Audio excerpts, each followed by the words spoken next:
Sorry we have to meet virtually like this, but people go around exposing themselves all the time. So, only so much we can do about that. So anyways, hopefully I'll be back this week. I am going to get tested tomorrow. So hopefully I'll come back quickly and I'll be back definitely by the end of the week.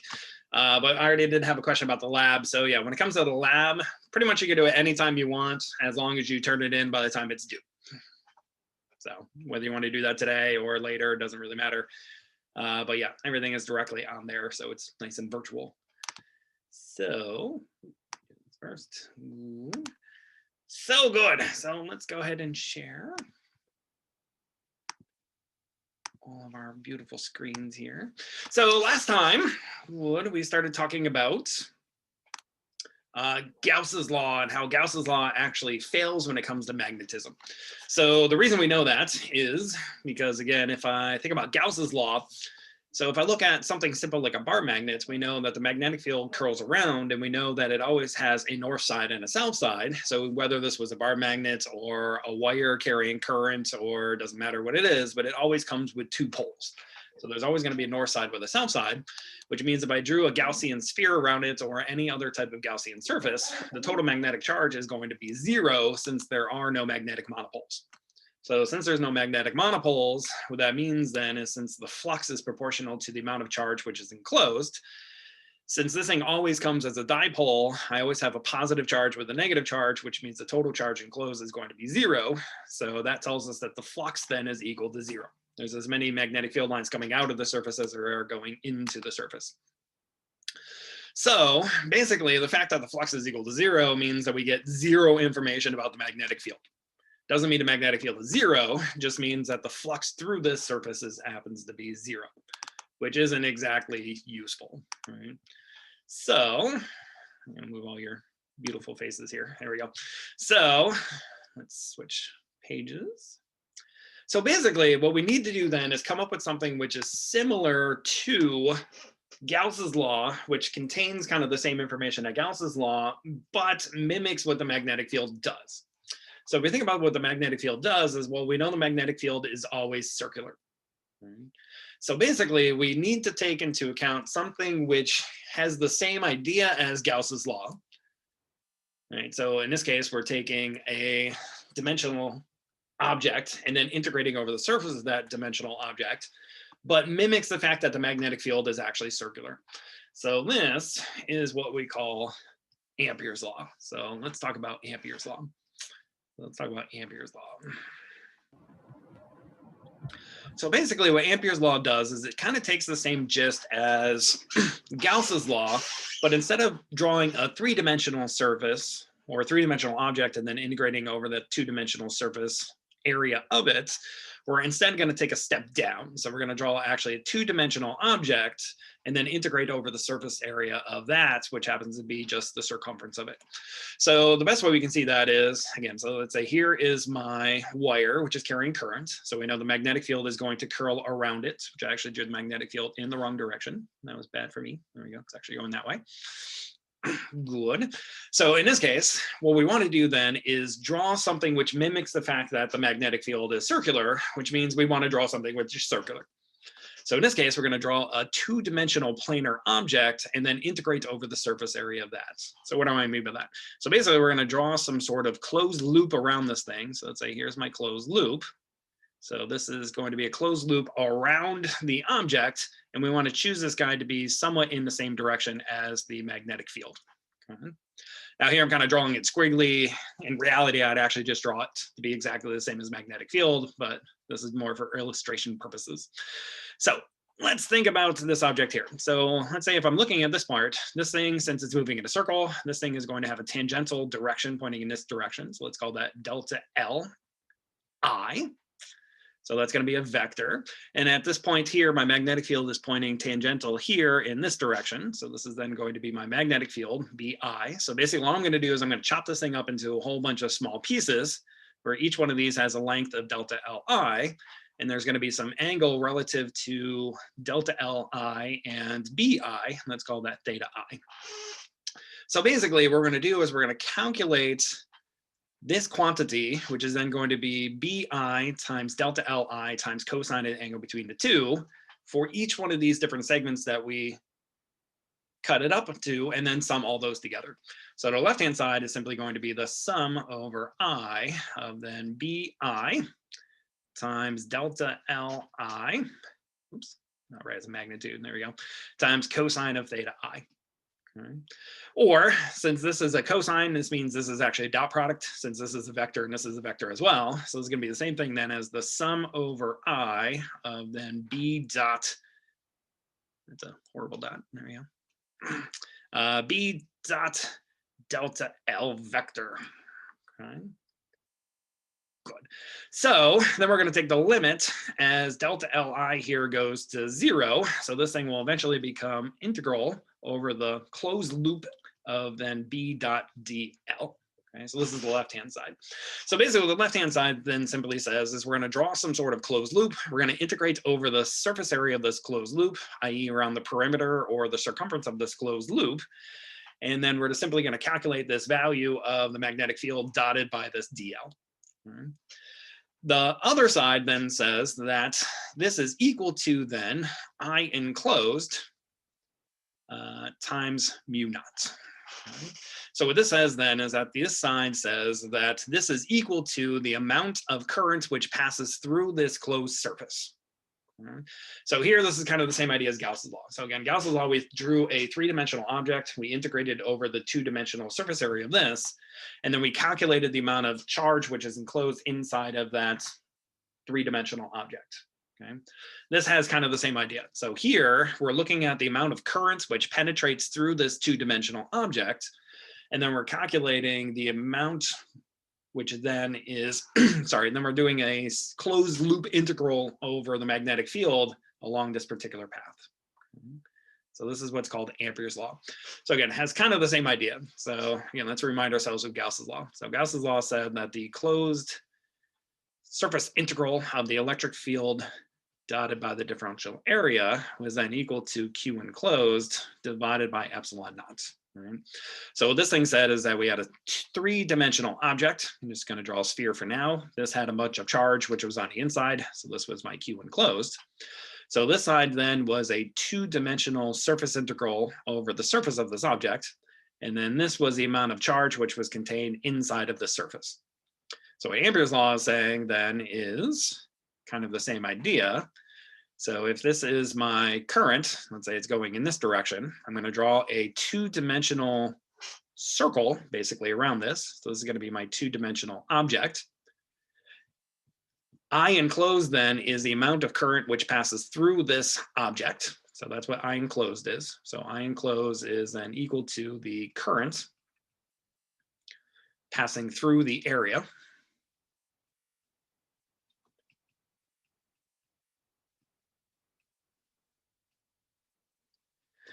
And then DL, so DL then is a small differential line segment, which in this case will be integrated along the perimeter. So along perimeter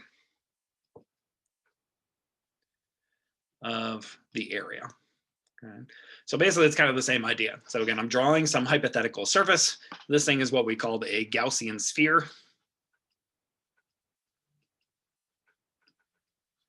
This object that we're going to draw here, this is what's known as an Amperian loop.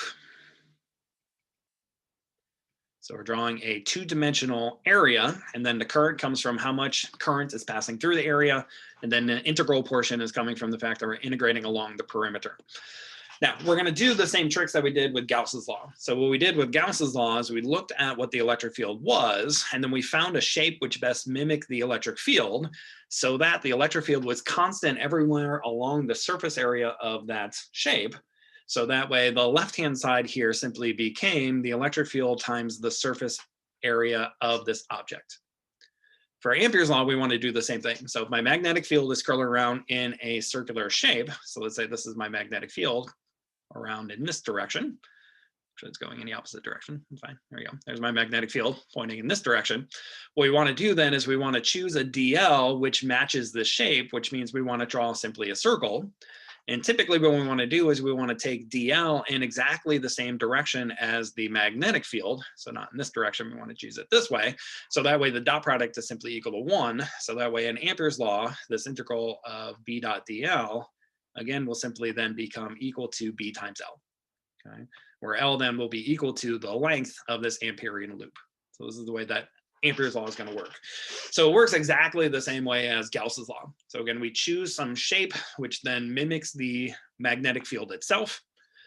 Choose it in such a way that DL points in exactly the same direction as B, so that B is constant everywhere along this DL, so that the left-hand side simply becomes B times L. Right? Where again, L is the length of this Amperian loop that I'm drawing. And then the right-hand side is just chosen, or is the amount of current which happens to pass through this two-dimensional loop at which I'm drawing. So let's do some examples and see how this actually works. So the first one we're going to look at is then, what is the magnetic field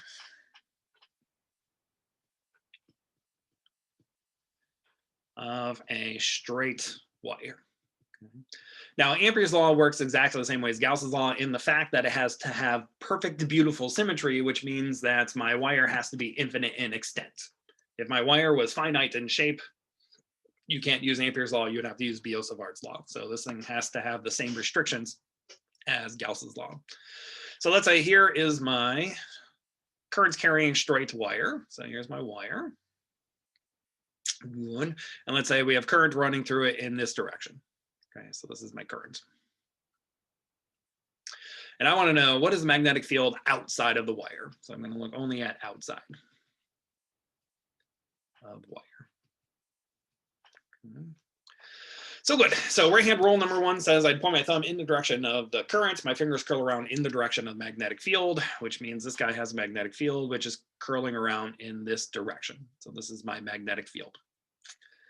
So to determine the magnetic field, we're then going to use Ampere's law. So again, Ampere's law says we're going to draw some sort of Amperian loop. So I'm going to draw my loop here. So this is my Amperian loop, which has exactly the same shape as the magnetic field, which means I'm going to draw it in the same direction as magnetic field, circular as well. And I'm going to take the direction exactly in the same direction as that of the magnetic field. So this is going to be at some radial distance of r away from the wire, at least from the center of the wire. So Ampere's law then says that the closed loop integral B dot dl then must be equal to mu naught times I enclosed. Now, here, again, if dl points exactly in the same direction as the magnetic field, this dot product simply becomes 1 because I have B times dl times cosine of theta, but theta in this case would be equal to 0 degrees. So it's going to be the closed loop integral of B times dl equal to mu enclosed. Then here, since B is constant everywhere along this circle, then that means B here is constant as far as dl is concerned. So I can pull that outside of the integral. So this becomes B times the surface integral of dl. But the closed loop integral of dl is simply L. So this is going to become B times L then is equal to mu naught times I enclosed. Now in this case, my Amperian loop here has all of the currents passing through the wire, passing through it. So that means the right-hand side is simply going to become mu naught times I. So finally, this tells me then that the magnetic field outside of the wire then is just going to be mu naught I divided by L, where L is the length of this wire. But if I have a loop or a circle which has a radius of r, what then is the length of that circle?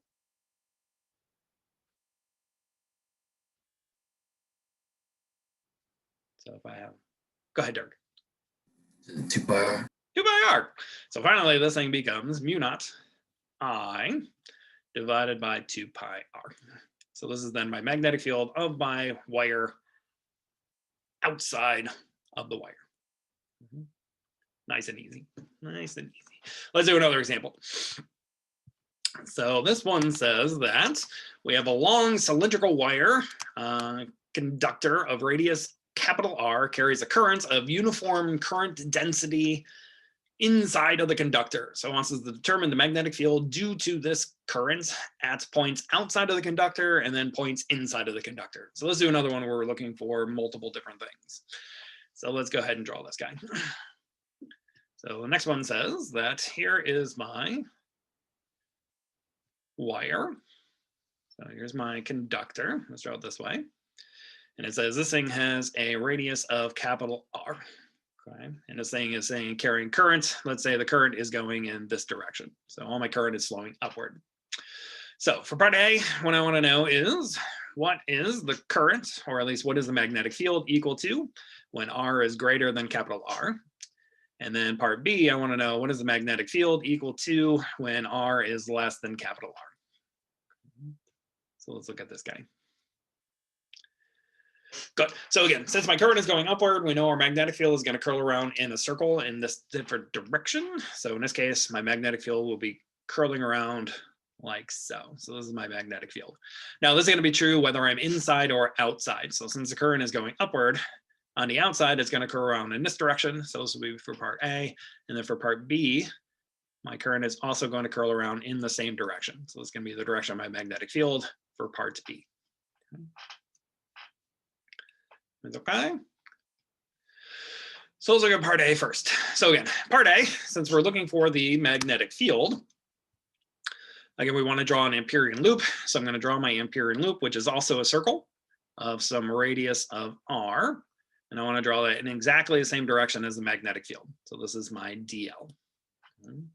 And this thing just has some radius of R relative to the central axis. So again, Ampere's law now says that the integral of B dot dl must be equal to mu naught I enclosed. Okay, let's deal with the left-hand side first. So again, same thing as before. Since dl is in the same direction as B, this becomes B times dl. B is everywhere constant along dl, so this thing simply becomes B times L on the left-hand side, then is equal to mu naught I enclosed. Okay. Since this is a loop, we know the length is simply equal to 2 pi r, as Derek told us, and we know the amount of current enclosed in this case is simply the amount of current that the wire carries, which is I, which means the magnetic field then is exactly the same thing we had before, which is mu naught I divided by 2 pi r. So as long as I'm anywhere outside of the wire, regardless of how thick this wire is in cross-sectional area, the magnetic field looks exactly the same. Not too bad. It was okay? So on the inside of the wire, then, we would do the same thing. So let's now draw a Amperian loop. So again, my Amperian loop, I'm going to draw around in exactly the same direction as the magnetic field. So this is now my DL. So that here, again, the left-hand side for part B is simply going to be B times 2 pi r. So the left-hand side is going to stay the same. The right-hand side now is going to be mu naught I enclosed. So the hard part now, just like with Gauss's law, is now to determine the amount of current which is actually enclosed. Okay. So let's think about the amount of current enclosed. If this thing has a total current of I going across the wire, remember what we said before is that the current is just the average of the current density over the entire width of the wire itself. Which means if I'm anywhere interior to here, what I have to do is actually consider the current density, which is actually passing through the wire. So let's remind ourselves about current density. So remember that current density is related to the current, the integral of the current density integrated over the area. Now, in this problem, we're told that the current density is simply equal to a constant, which means this guy's going to come outside the integral. So this is going to be equal to the current density times the area. So what this means then is the right-hand side is going to become equal to mu naught times the current density times the area which is enclosed inside of my Amperian loop. It's okay with this idea? Good. Now, also remember that current density is equal to the current divided by the total area. So for us, this is going to be equal to mu naught times the current area enclosed divided by the total area of our wire. That's okay? So this then is going to be equal to mu naught I times the area enclosed. So if I drew this little tiny Amperian loop here, which has a radius of little r, what's the area of this little tiny yellow loop? So what's the area of that guy?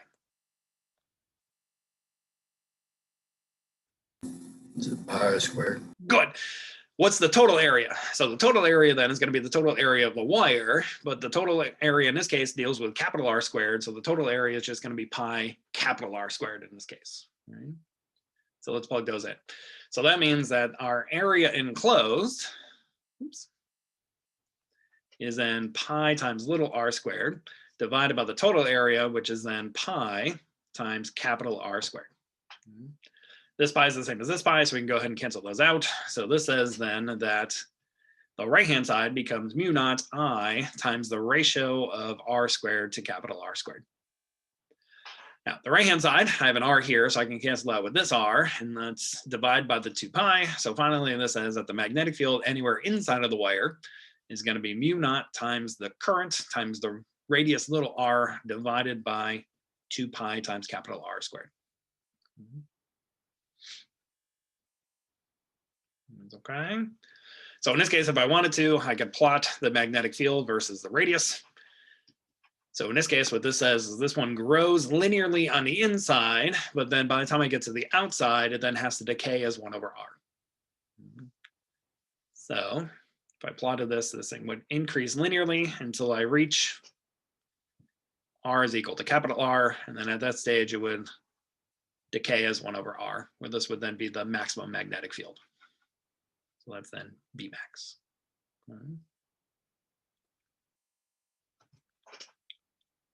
That was okay.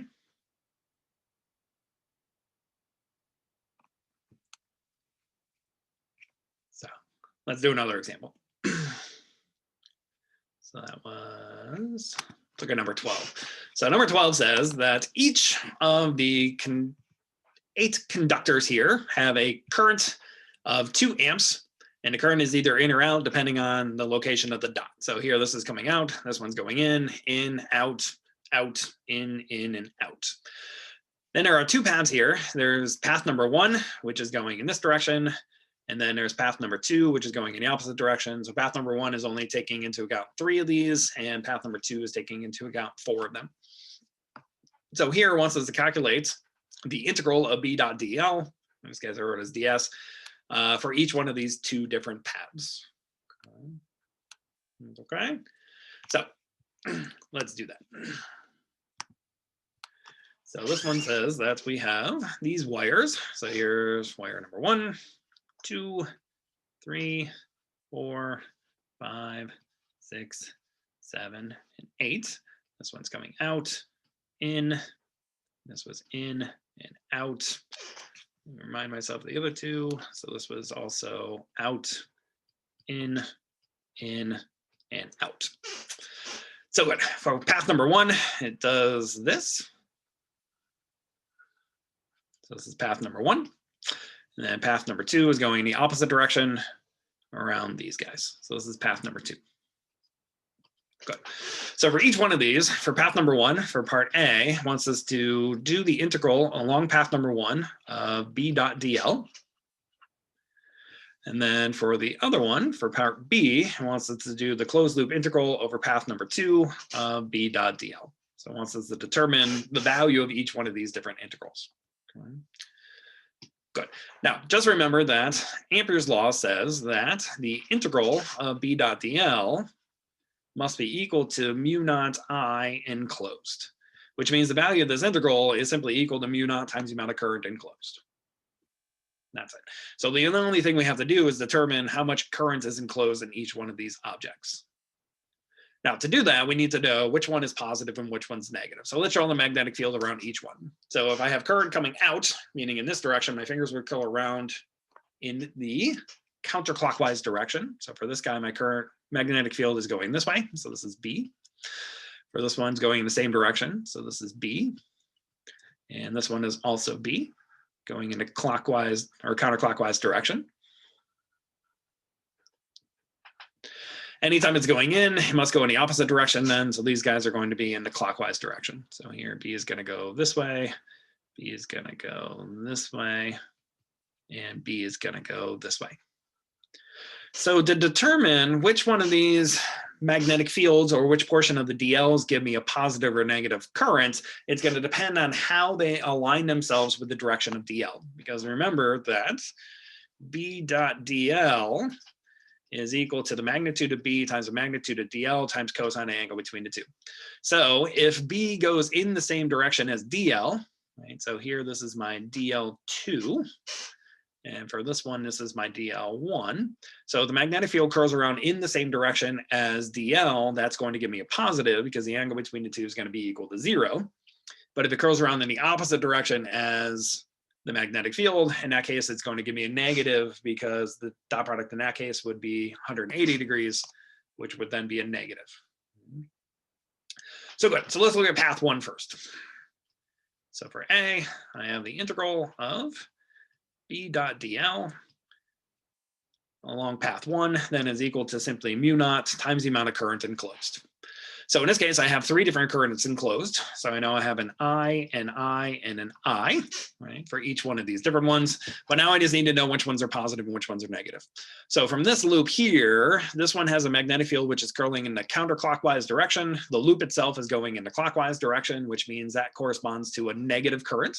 So I'm going to get a negative there. This one, the same thing. Loop is going in a clockwise direction. Magnetic field is in the counterclockwise direction. So that's also going to be a negative. For the green one here, this one then is going in a clockwise direction. DL is also in a clockwise direction. So that will correspond to a positive current. So I have 2 negatives and 1 positive. So one of these negatives is going to cancel out with the positive one. So this is then going to be equal to minus mu naught times the current I. So this is then equal to minus 8 pi times 10 to the minus 7th. And this has units of Tesla meters. There you go.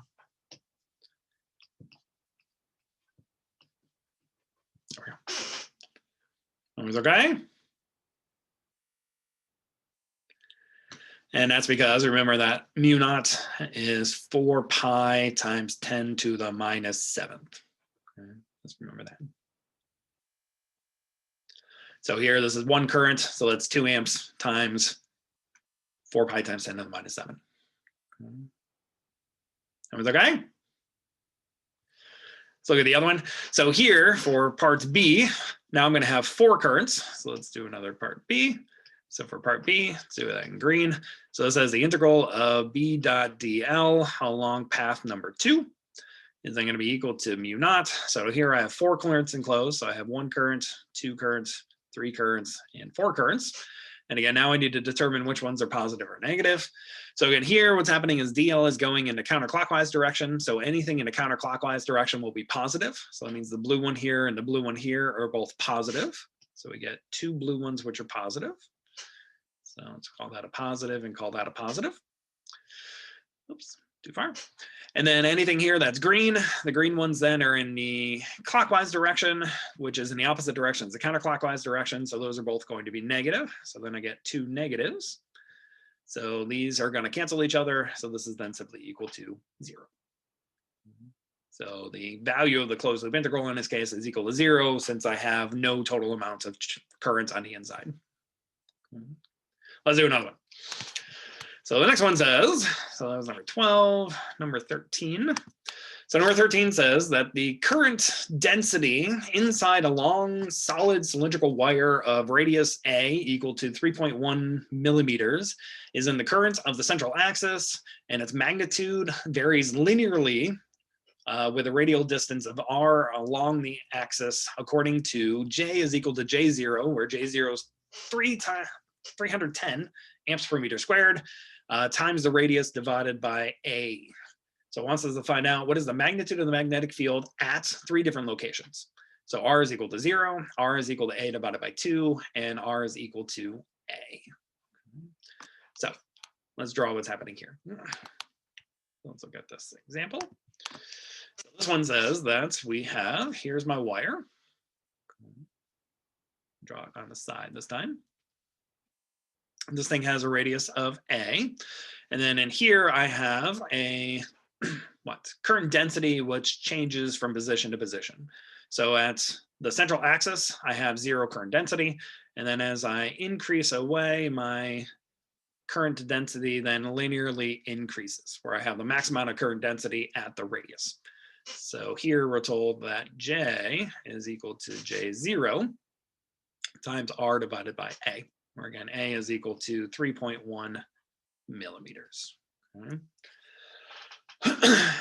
Good. So the first thing we have to do then is determine what's the magnetic field at any random point along the central axis. So if this is my central axis, r then is the radial distance along that central axis.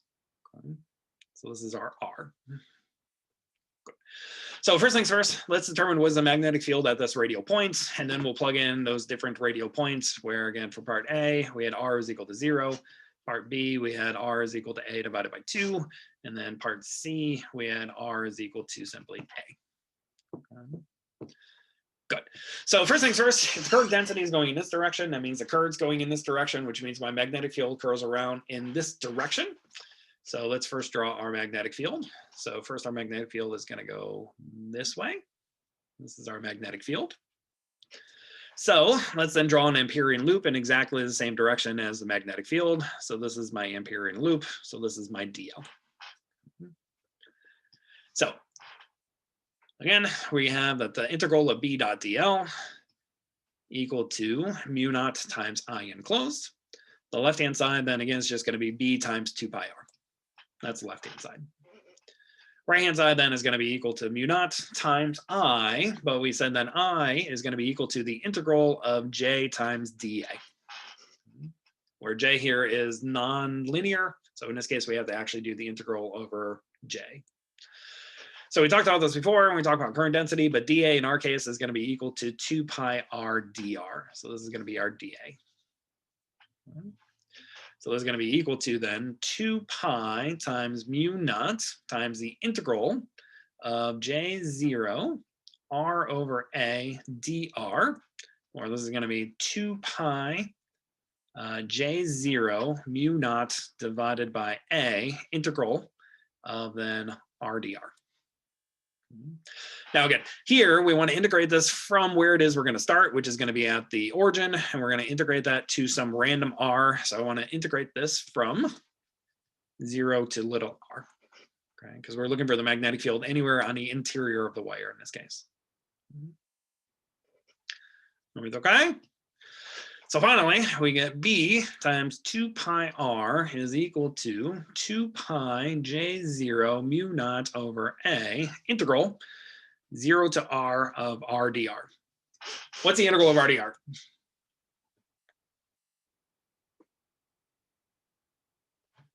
R squared over 2. Good. So that cancels this 2. So this is going to be a pi J0 mu 0 over a r squared. And this is our magnetic field. Okay. So what this says then is, well, actually, this is B times 2 pi r. Okay. So finally, since we want the magnetic field anywhere on the interior, this pi then is going to cancel this pi. This r is going to cancel this r. So finally, we get in this case then is that B is then equal to J0 mu naught r divided by 2a. So this is our magnetic field at any location inside of the wire. So for part A, all we then have to do is evaluate this thing at r is equal to 0. So now we want to know at r is equal to 0, the magnetic field then is simply equal to 0. And that's it. Part B,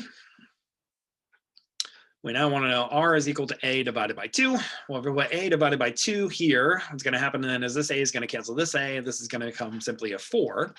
So B then is going to be equal to what? J0 mu naught over 4a, right? Actually, sorry, the a is canceled. Good, over 4. Plug in our numbers. Get in this case then is this value here. So that works out to be 1 times 10 to the minus 7th. So this guy then is equal to 1 times 10 to the minus 7 Teslas. And then finally, one part C, we have R then is equal to A. So in this case, B then is going to be equal to what? J0 mu naught, which is then equal to what? Twice the size of this guy. So this is going to be 2 times 10 to the minus 7th Teslas. Oops, divided by 2.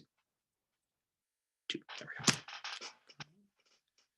That was okay?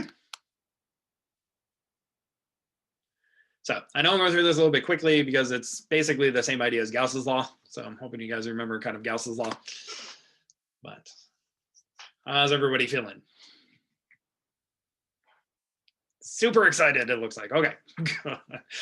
So good. So before I move on to something else, I'm going to go ahead and give you guys a group assignment.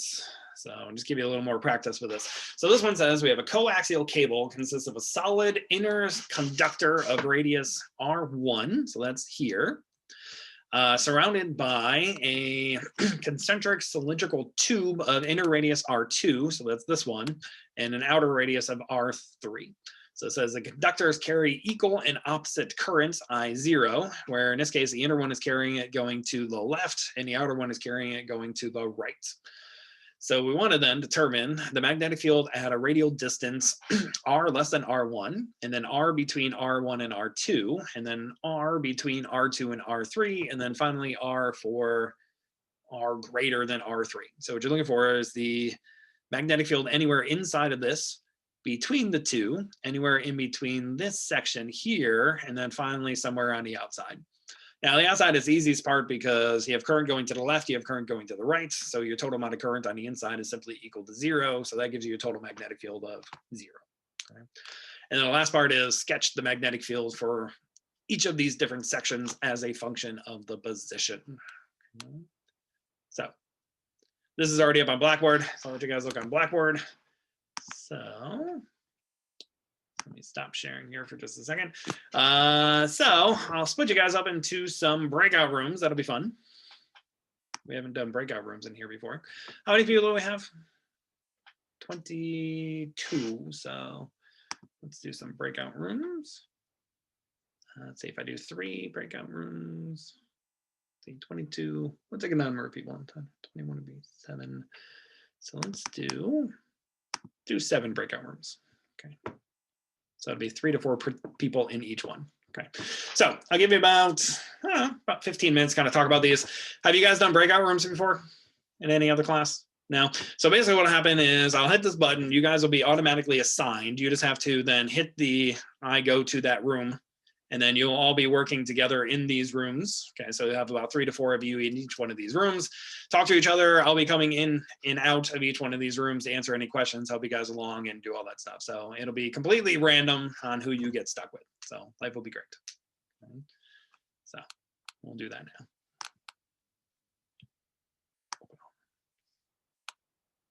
Okay, so go ahead and join those rooms that you are assigned to.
Mm-hmm.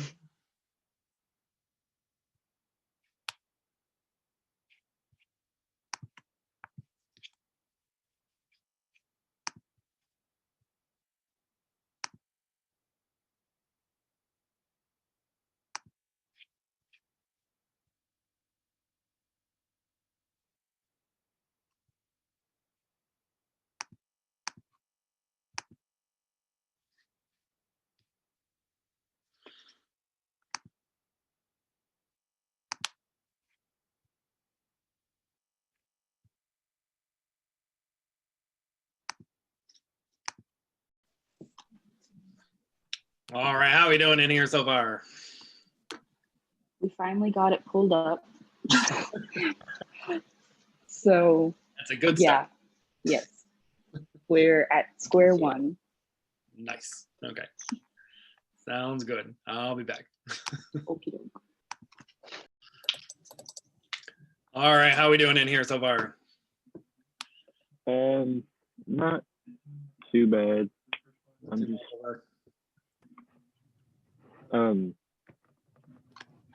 we're just using current density, right? And then doing it the same way as the example in class.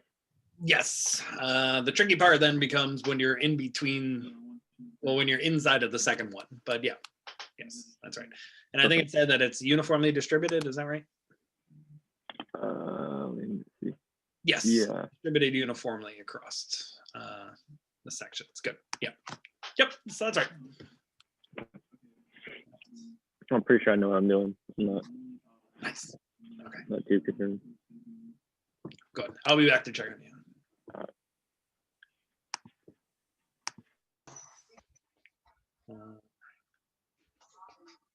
How are we doing in here, guys? Good, I think. Anything? Any questions so far?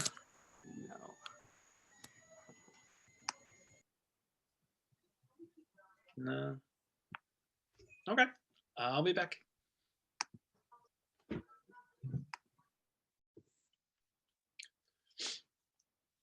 How are we doing in here? I don't know how to get. Okay, so let's talk. Let's see. So let me share my screen here. Good. So let's start off by just drawing the configuration. Let's see what all that's going to do for us. So let me get a new page here. Good. So basically, so good. So we have this section here. So this is the inside portion. Right. And then we have one on the outside. So that's this guy. Okay. Good. So we're told that this has capital R1, this is capital R2, and this is then capital R3. Good. And we're also told that what the current inside of this one is going this way. So this is I0. Current in this one is going in this direction. So this is also I0. So basically what's happening is what? All the current is controlled here and then also in this outer section. So in between, there is no current. So we only have current in these sections. So good. So basically, the first part is saying, okay, we want to know what is the magnetic field on the interior of this portion here. Good.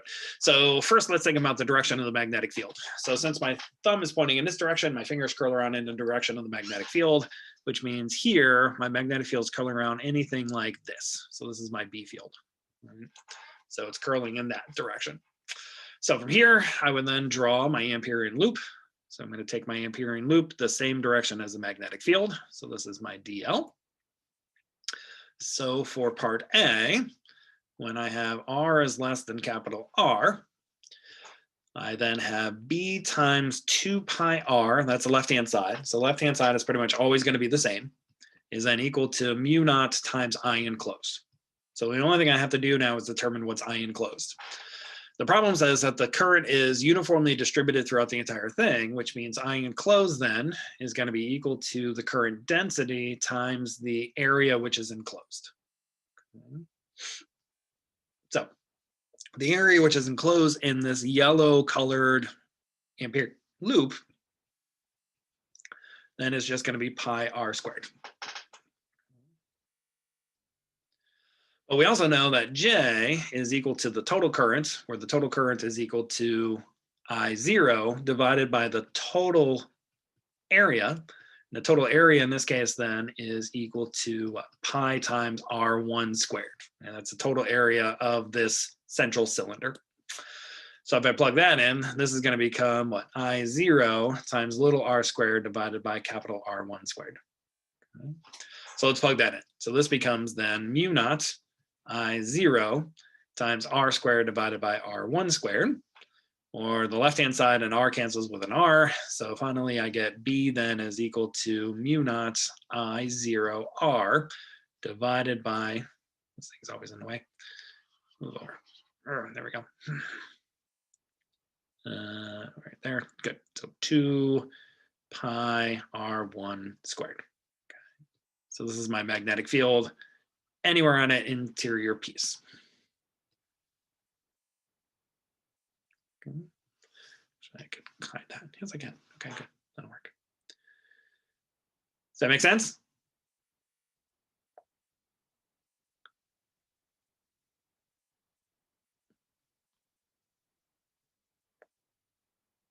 Okay, so that's part A. So now part B is saying, okay, so now what I'm looking for is the magnetic field in between the two wires.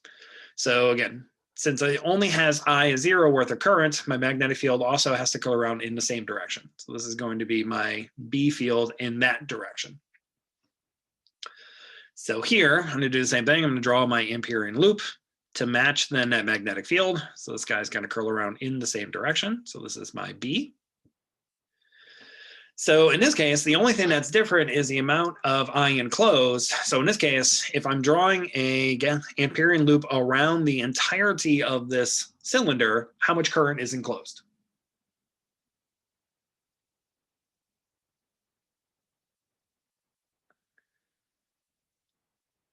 You're saying something, Derek, but I can't hear you for some reason. There we go. I hear you now. All of it.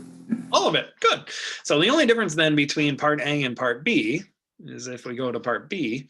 So part B, I still have B times 2 pi R, but now I simply have mu 0 times I0 since all the current is enclosed there. So this means B in this region then is just going to be mu naught I0 divided by 2 pi R. And that's it.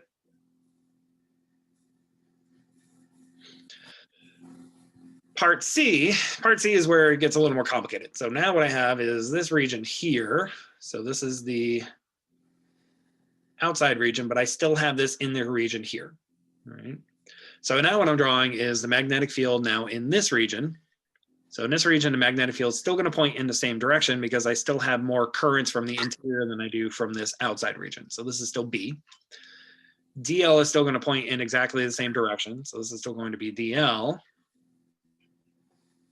But the difference now is I enclosed. So my left-hand side is still going to be B times 2 pi R.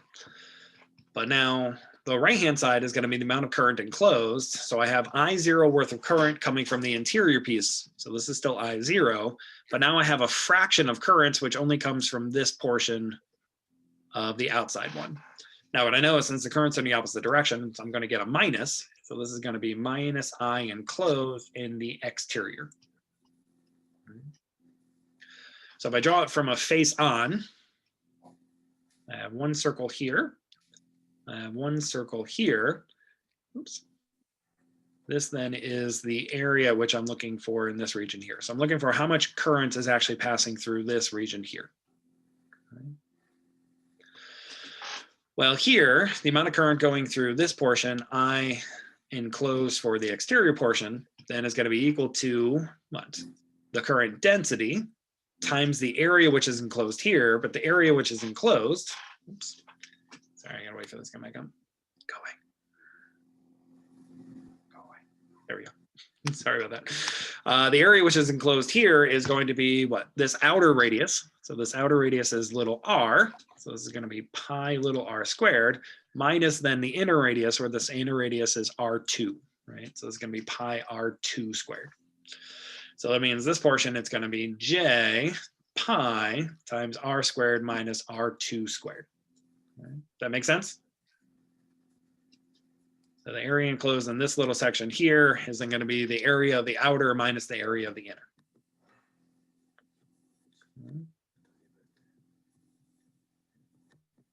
But again, finally, J is equal to what? The total current, which is I0, divided by the total area, where that total area is going to be R3 squared minus R2 squared.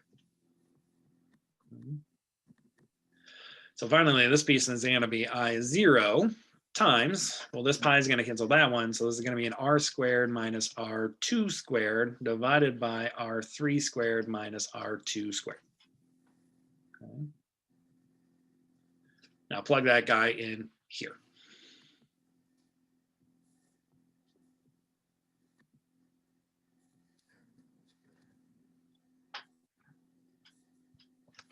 Is that okay?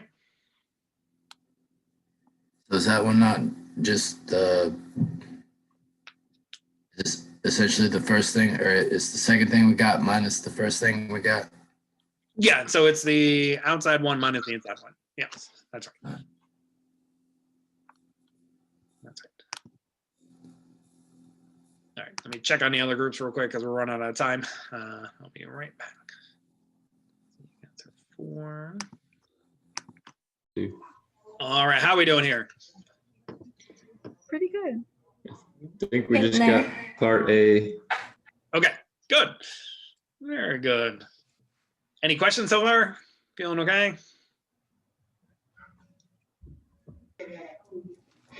We'll say that. There we go. Sounds good. All right. So we are actually officially out of time. So you guys can keep working on these either together or on your own or whatever you want from there. But otherwise, hopefully I'll see you guys person to person, face to face on Wednesday. If not, I'll let you know when I know. Sounds good. Sounds good. Thanks. See you. See you. Bye.